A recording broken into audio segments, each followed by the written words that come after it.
1984 is a book about totalitarianism.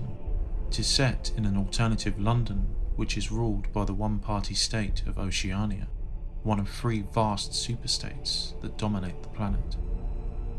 The plot is focused on the experience of Winston Smith, an everyman character. Winston is 39 years old at the beginning of the novel and works in the Ministry of Truth. His job is to change publications and other information to conform to the current party line. For example, if a newspaper article from a year before does not tally with what Big Brother says presently, it's not Big Brother, but the article itself that must be altered. Winston is one of many so-called outer party members who work on such things. Winston himself is a member of this rough middle class of Oceanian society, a group of heavily controlled individuals who execute the policies and run the state apparatus itself under the direction of both Big Brother and the ruling inner party. Winston lives a miserable existence in a run-down apartment, drinking vile-tasting gin and eating horrid meals in a community canteen with his fellow party members.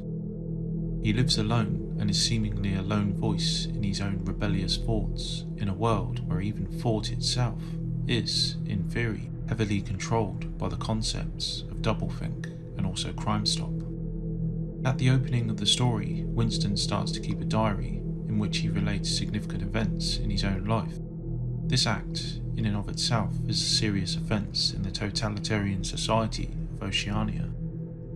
As well as the general poverty, deception and oppression, the citizens of Oceania also live under the leadership of Big Brother, paradoxically both the shadowy figurehead of the party who is never physically seen, but also the centre of an all-encompassing cult of personality.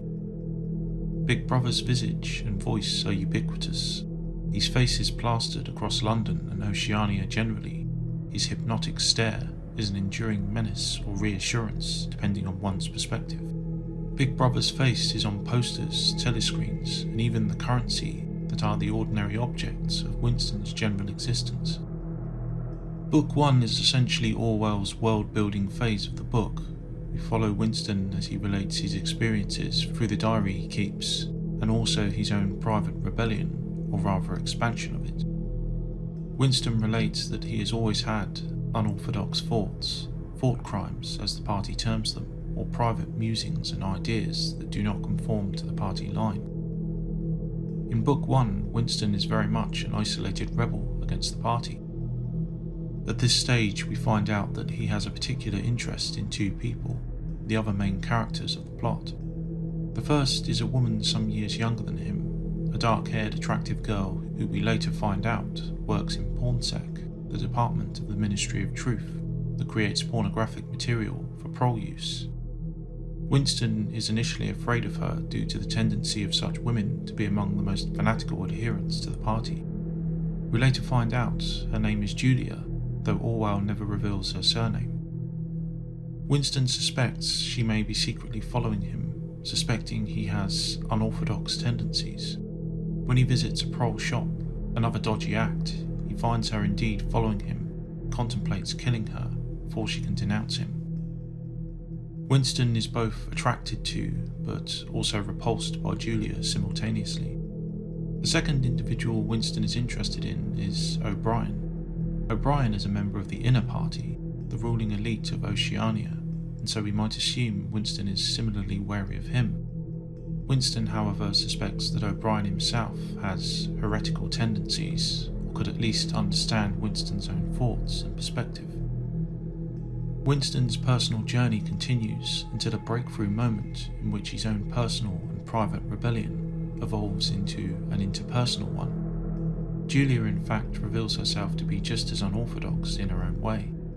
One day she manages to slip Winston a note under the pretext of helping her up after a fall, the simple contents of which blow his mind. The words "I love you" spark a highly dangerous affair throughout Book 2 that both excites and makes Winston and Julia very happy. Such a relationship between party members is an unforgivable transgression, as are most things associated with a personal life which are not directly tied to serving the party. Eventually, the couple settle into a hiding place in a room above an old junk shop owned by a certain Mr. Charrington. With no telescreen to observe them, Winston and Julia continue their relationship, eventually taking things politically to the next step. Winston has always pondered whether wider resistance to Big Brother and the party is a thing, or if a full-blown resistance movement called the Brotherhood really exists. When O'Brien approaches him with a hint that this is so, Winston and Julia visit his apartment and seem to have this confirmed. Both Winston and Julia eagerly join the so-called Brotherhood, O'Brien acting as their contact.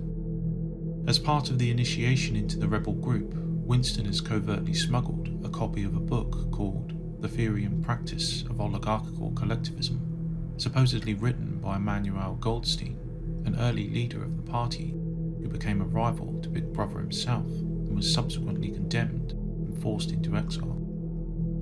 Through this book, Winston and we are further informed about the nature of Oceanian and world society. We learn why Oceanian society is structured so, as well as the reason for the endless war waged between the three superstates of the world. The end of Book 2 unfortunately sees both Winston and Julia's luck run out.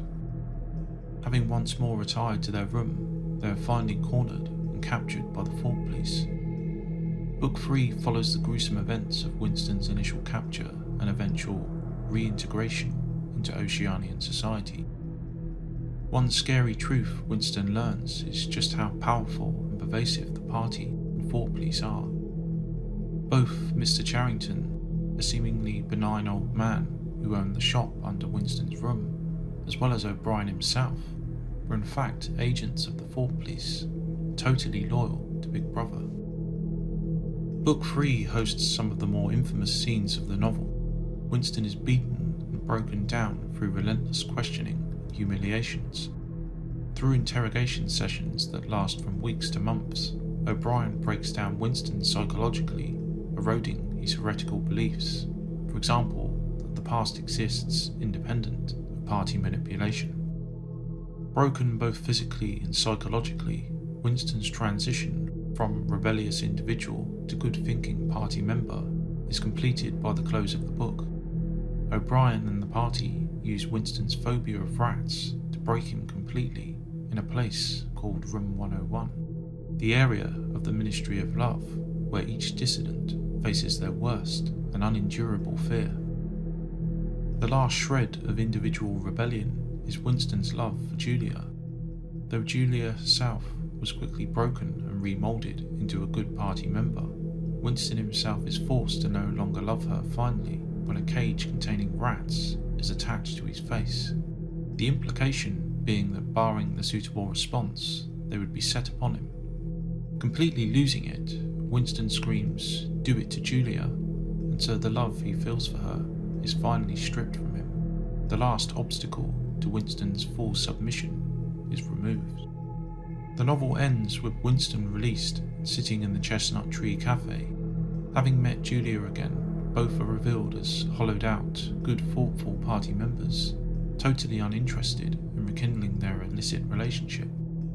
At the very end, Winston gazes on the face of Big Brother one final time, despite his earlier hatred, is revealed to genuinely love him. 1984 is a horrific account of how anyone can be transformed and dominated by the state. The party is shown as all-powerful, with telescreens monitoring all outer party members constantly. At one stage, it's even demonstrated that a person's very thoughts can be discerned, a dreadful degree of control. 1984 showcases how state power can be boosted to near omnipotent levels, but it's also a tale of hope, given it shows just how difficult it is and to what crazy lengths the state has to go to achieve complete and absolute control over the individual.